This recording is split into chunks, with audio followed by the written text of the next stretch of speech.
5 देशों की विदेश यात्रा से लौटने के बाद मोदी जी ने जिस तरह से कैबिनेट की बैठक ली और मैराथन बैठक में कई महत्वपूर्ण फैसले किए, लेकिन इसके साथ ही चर्चाएं इस बात को लेकर जोरों पर है कि मंत्रिमंडल विस्तार होने वाला है और इसमें कई नए चेहरों को मौका मिलने वाला है।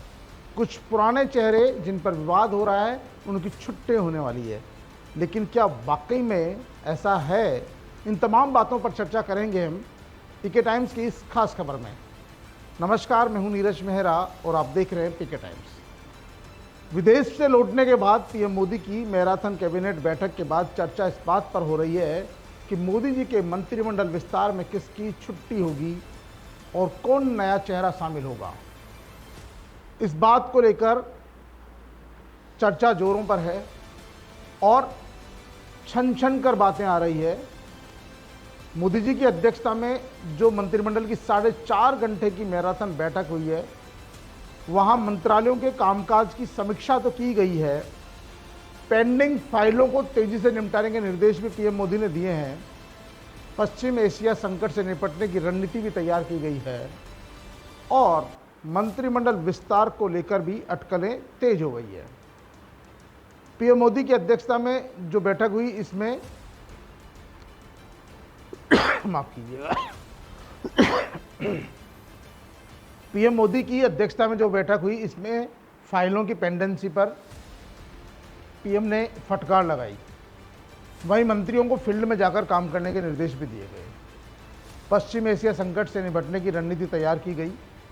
वहीं हाई प्रोफाइल बैठक में नई दिल्ली के भारत मंडपम और सेवा तीर्थ परिसर में हुई बैठक के तीसरे कार्यकाल के 2 साल पूरे होने पर सभी मंत्रियों की मौजूदगी में कई बड़े कदम उठाए गए हैं। राजनीति के गलियारों में इस बैठक के बाद सबसे ज़्यादा चर्चा केंद्रीय मंत्रिमंडल में फेरबदल और विस्तार को लेकर की जा रही है। 4-4.5 घंटे की बैठक में जिस तरह से चर्चा की गई और मीडिया में जो खबरें छन छन कर आ रही है, सूत्रों की माने तो जून के दूसरे सप्ताह में मोदी सरकार 3-0 का मंत्रिमंडल में विस्तार या फेरबदल हो सकता है। इसमें कुछ नए चेहरों को शामिल किया जा सकता है, कुछ मंत्रियों के विभागों में बदलाव किया जा सकता है। राजस्थान से किसी आदिवासी चेहरे को मंत्रिमंडल में शामिल करने की चर्चा जोरों पर है, क्योंकि राजस्थान में भागीरथ चौधरी जाट समाज से, गजेंद्र सिंह शेखावत राजपूत समाज से, अर्जुन मेघवाल एससी समुदाय से आते हैं, अश्विनी वैष्णव ब्राह्मण समुदाय से आते हैं।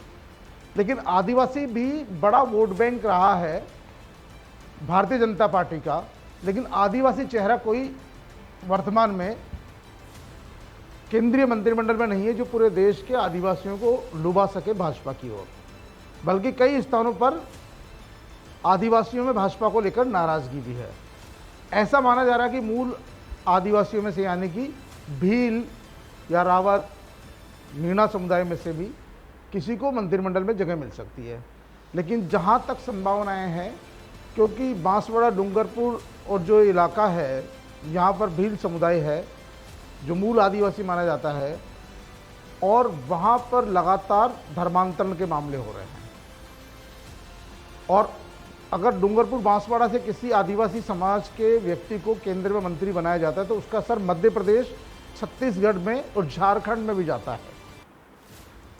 इसलिए ये माना जा रहा है कि किसी आदिवासी चेहरे को पीएम मोदी अपने मंत्रिमंडल में स्थान दे सकते हैं। तो दूसरा, मेघवाल को उनका जो है मंत्रिमंडल महकमा बदला जा सकता है। भागीरथ चौधरी भी काफ़ी कमज़ोर महकमे के धनी हैं, उनके मंत्रिमंडल में भी कुछ बदलाव हो सकता है। गजेंद्र सिंह शेखावत को और मजबूत किया जा सकता है। इस बैठक में मंत्रिमंडल विस्तार के साथ साथ कई विषयों पर भी चर्चा हुई है, लेकिन सबसे ज़्यादा चर्चा मंत्रिमंडल विस्तार को लेकर, लोगों की नज़रें भी मंत्रिमंडल विस्तार को लेकर ही टिकी हुई है। और लगातार अब जो है ये चर्चाएं जोर पकड़ रही है कि क्या वाकई में प्रधानमंत्री जी अपने मौजूदा मंत्रिमंडल के चेहरे को बदल रहे हैं या उसके पॉलिसिंग कर रहे हैं। विभागों के मंत्रियों के अगर मंत्रालय बदले जाते हैं और विभागों में बदलाव होता है तो भी एक तरह से मंत्रियों को नई जिम्मेदारी मिलेगी।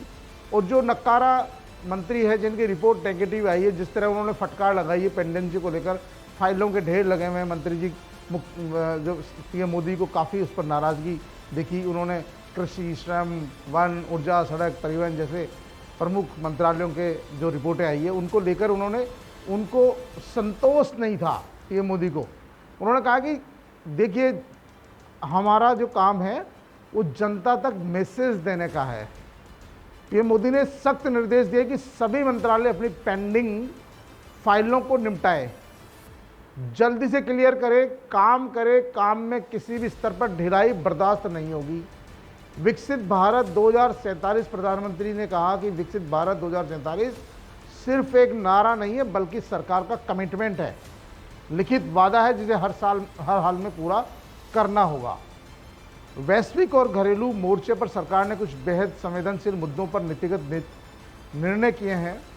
ईरान और इजरायल के बीच जारी तनाव के कारण वैश्विक स्तर पर कच्चे तेल की कीमतें $100 प्रति बैरल के पार चली गई है, क्योंकि भारत अपनी ज़रूरत का 85% तेल आयात करता है। इसलिए देश में महंगाई रोकने और ऊर्जा सुरक्षा को बनाए रखने के लिए वैकल्पिक विचारों पर भी इस बैठक में चर्चा की गई है।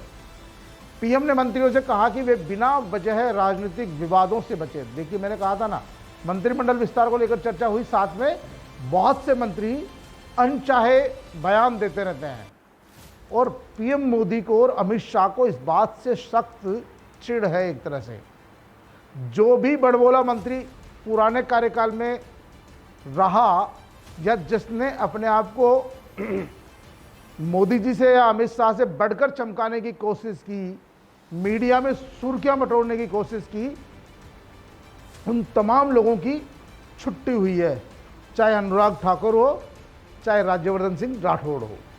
ऐसे बहुत सारे उदाहरण हैं जो अपने आप को कहीं ज़्यादा होशियार समझते थे या जनता के काम करने की बजाय अपनी खुद की छवि चमकाने के चक्कर में लगे रहते थे। उनको अवसर नहीं दिया मोदी जी ने। तो इस बैठक में भी उन्होंने मंत्रियों को साफ कहा कि आप बगैर किसी जानकारी के, जब तक पार्टी की कोई नीति तय नहीं हो किसी विषय में, तब तक विवादों में नहीं आए। जनता के बीच जाकर सरकार की उपलब्धियों को गिनाए।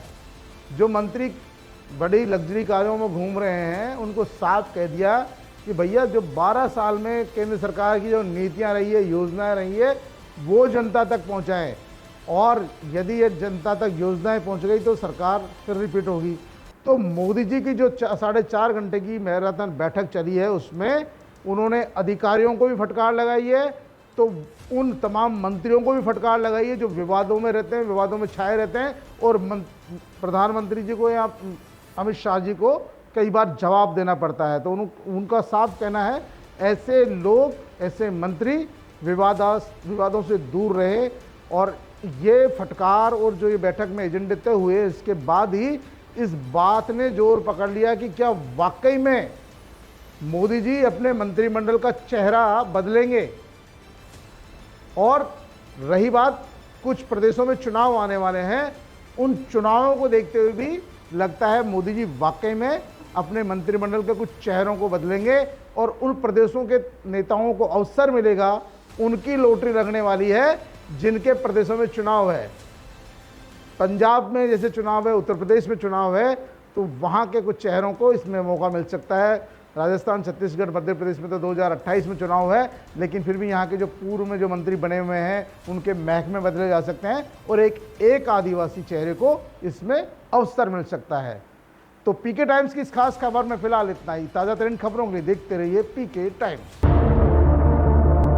मरुधरा से खुद को जोड़ने के लिए सब्सक्राइब करें और बने रहें पीके टाइम्स के साथ।